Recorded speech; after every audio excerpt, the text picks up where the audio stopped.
Hello guys and welcome to How to Socials.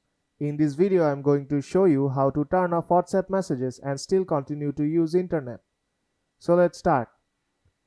First, open settings on your device. Now scroll down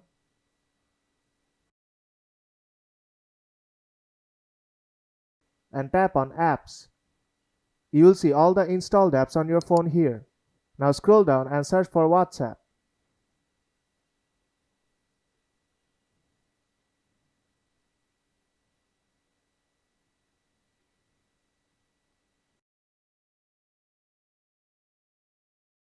Now tap on WhatsApp.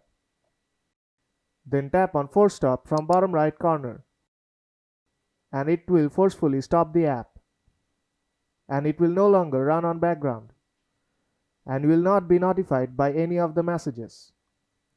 Now if you are having frequent messages, then there is another option.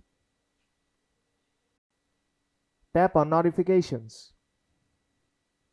Now disable the messages notification option. And scroll down and disable the call notifications option too. So if this video helped you out, then don't forget to leave a like.